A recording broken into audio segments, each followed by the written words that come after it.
Shabbat Shalom.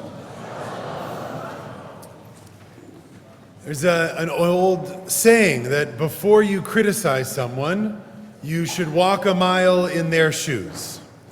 That way, if they're angry, you're a mile away and you have their shoes.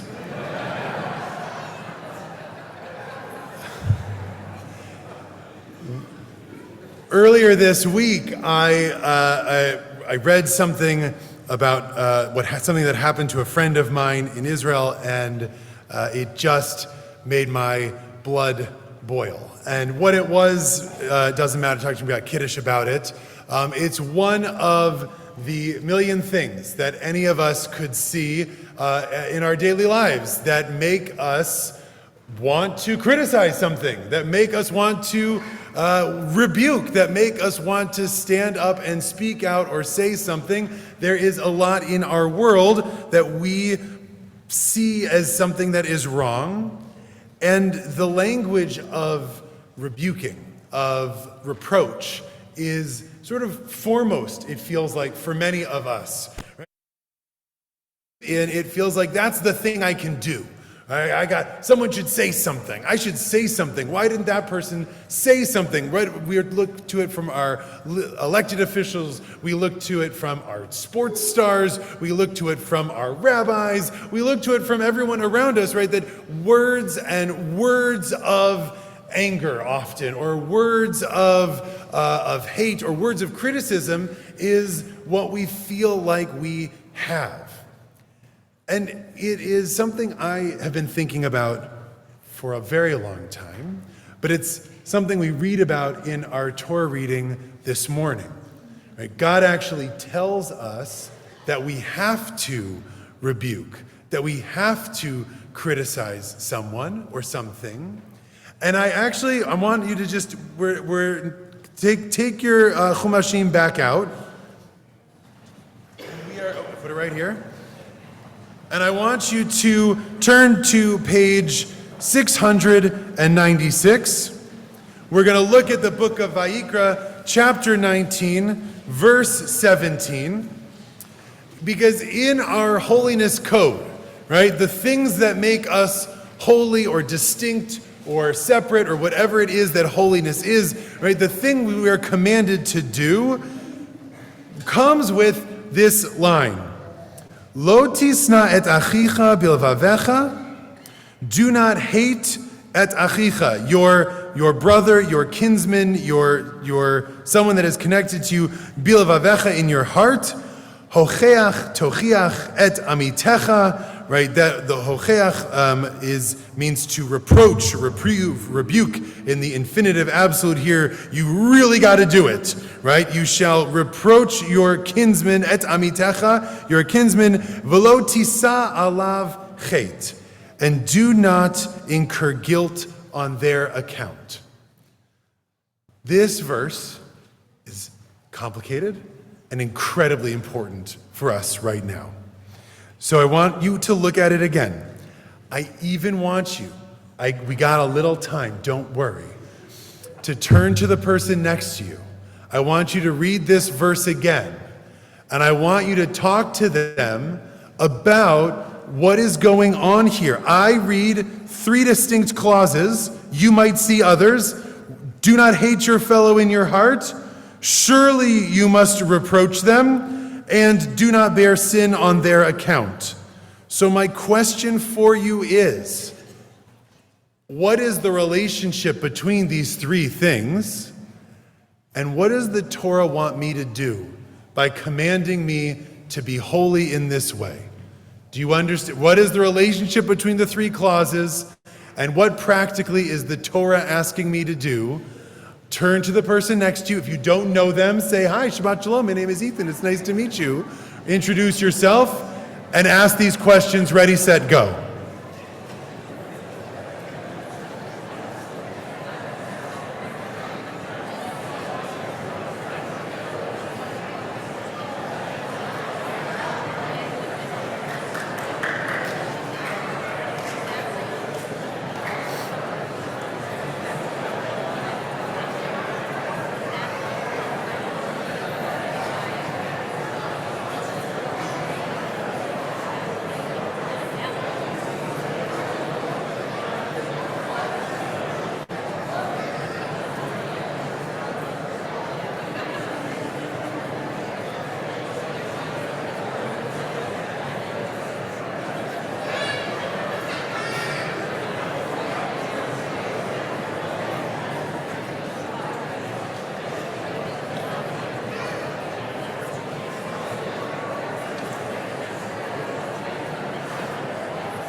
Take 36 more seconds. 36 more seconds. And if you think I can't tell who's schmoozing and who's talking, oh, I can tell. Oh, I know.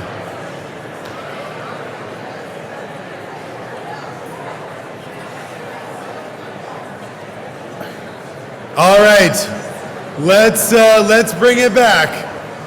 This was a daring move. Can we get you to stop schmoozing and talk? I don't know. I don't know if we can. All right, friends. Well done. Well done. I had high hopes that you could do it, and you did. And I don't think I don't know who was just talking though. I can tell. Speaking of rebuke, back corner. Okay, so we only have a short amount of time, but you know what? If you want to volunteer your chavruta to shout out, what do you think? What do these three things have to do with each other? Don't hate your fellow in your heart. You have to rebuke them. Do not bear sin on their account. If a brave soul wants to shout out their answer, we'd love to hear it. And if not, I'll just, give some traditional commentaries. Is this with consent that you're being volunteered? Okay. Yes. What did you guys have to say?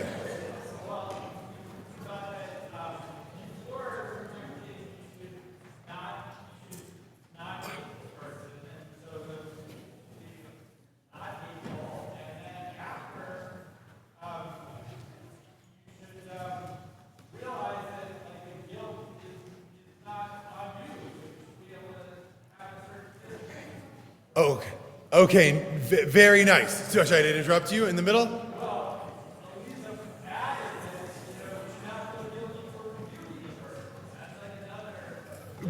You guys have hit all of them right in there, right?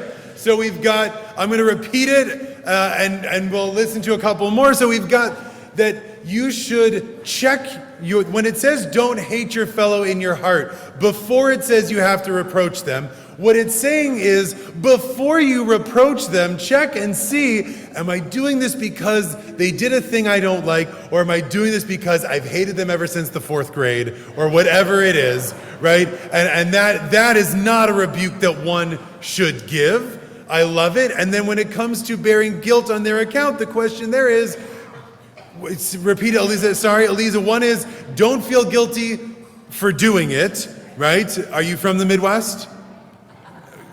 Because that's how I feel anytime I have to reproach someone. I'm from the Midwest. Just regular passive-aggressive, not Midwestern passive-aggressive. Okay, great, right? Let's take a couple more. Becca, please. Yeah.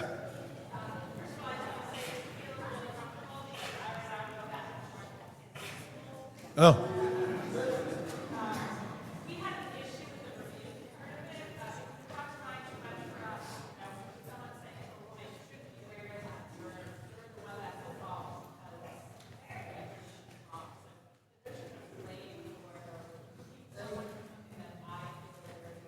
Right. So, okay, the notion of rebuking someone, right, because I think what you're doing is wrong, didn't sit well with the back corner over there. By the way, Ibn Ezra, one of our traditional commentaries, says the reason why you need to rebuke someone is so that you can find out what they're doing, right, or why they did it. And you might see somebody eating bacon on the street or something, and you say, hey, you shouldn't eat bacon. And if you hadn't rebuked them, you wouldn't know it was Impossible Bacon or something like that, right? And so the idea of needing to rebuke is actually a way of, in some ways, if it's done right, which is an important thing, seeking information, right? Or finding out. And if you don't, says Shlomo David Luzzatto, known as the Shadal, if you don't, then you might come to hate them in your heart.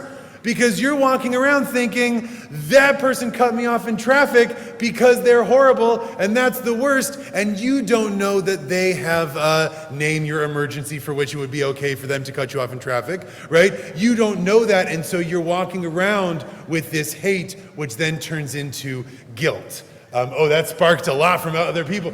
Please, Joanna, and then we'll go over here and then here, and we're good.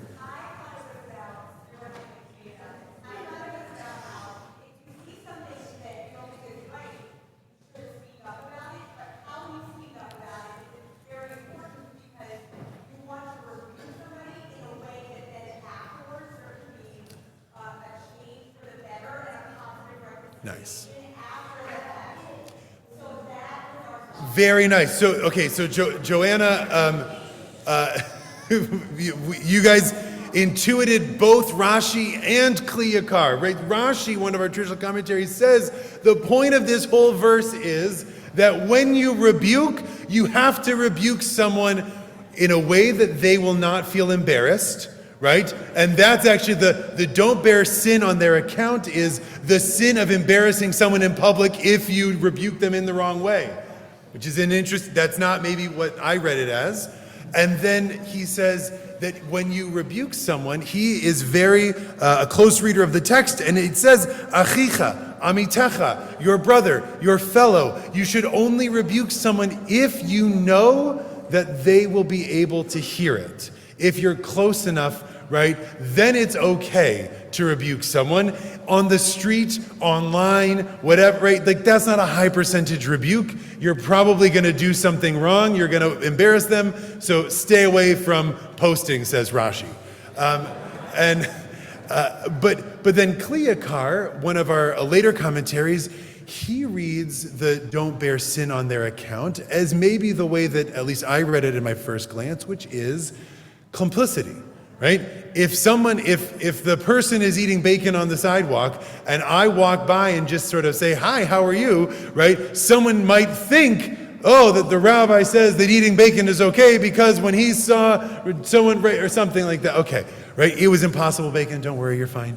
But, right, the idea of seeing something so that at least I am not a part of it does come into the equation. Let's take one more and then we're gonna wrap up. Was there over here? Oh, good, so great. I feel good. You already raised those points. So, in our world, when it comes to giving rebuke, we've learned a little bit about the way that we're supposed to do it, right? So we do it to people whom we know will hear us. We do it in a way so that they don't feel embarrassed. That goes back to the also checking ourselves. Am I doing this because it's the right thing to do in this moment? Or am I doing this because of I'm angry, I have a grudge, I have another thing, right? Checking ourselves both before we rebuke, as we rebuke, what it sounds like, what it will be, right? And then when we offer it, right, we both absolve ourselves or remove ourselves from the sin, but also make sure that we try to remove it from our community, right? By making sure that it, hopefully, whatever that action is, stops.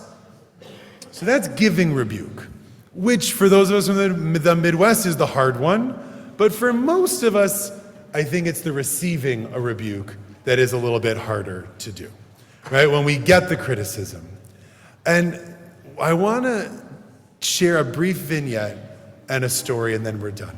Earlier this week, on Yom Ha'atzmaut, we had these 5 high school kids from Israel come and share with us their stories. And they were, it was like you had asked Central Casting for the 5 most diverse Israelis that you could find, right? It was a 10th generation Yerushalmi Jew. There was a Kurdish, Turkish, Muslim immigrant from this generation. There was a young woman from Modi'in whose parents were British and South African, right? There was a Druze woman from a village in the north and a Catholic and Muslim woman from Akko.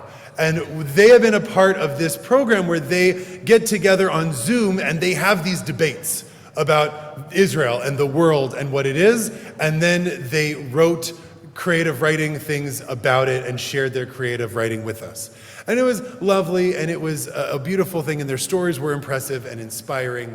And what struck me, because I asked some of them afterwards, like, do you really get into this? What do you talk about? And I mean, and we're talking, one of the Israelis he had to lie to his parents about what he was doing because they are members of a certain political party, of Knesset, and they would not have let him come to the States if they had known the reason why. I mean, this was a brave thing for some of these youth to do.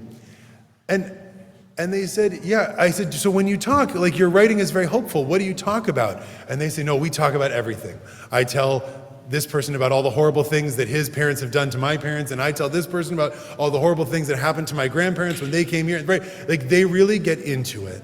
And I was struck by the ability that they showed, the resilience that they showed to hear stories that involved within them an implicit critique of their side, whichever side you're talking about. There are 12 different sides. But the ability to be open and hear that was truly commendable. And it's something that we can all learn from. So I'm going to leave you with a short story from the Maggid of Dubno, who tells the story of two merchants that were on their way to market. And one of them is very poor, and he's got like a little rickety wagon with an old horse, and it's kind of swaying and rocking, and it moves slow. And he's trying to get to the market. And then next to him is a merchant with a, chariot beyond chariot, 10 horses, I guess that's 10 horsepower, whatever it is, right? Very, very fast chariot. And the two of them are making their way to market. And as the wealthy merchant zooms by the poor one thinks, I wish I could go that fast. I wish I had that. What a life he must have. And then they both realize that they're actually on the wrong road to get to the market. They went the wrong way.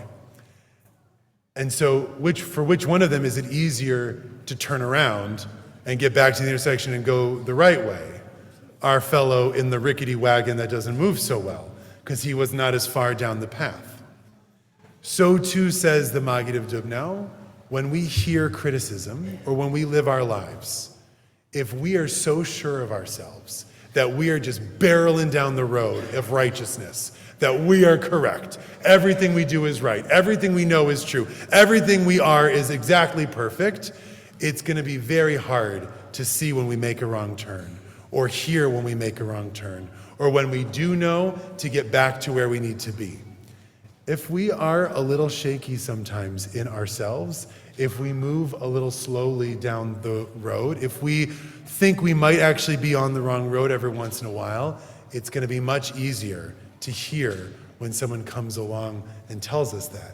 Because none of us are right all of the time. None of our friends are right all of the time. None of our countries are right all of the time. No one is right all of the time. So it's up to us to move in such a way that we hear the voices of people who disagree with us.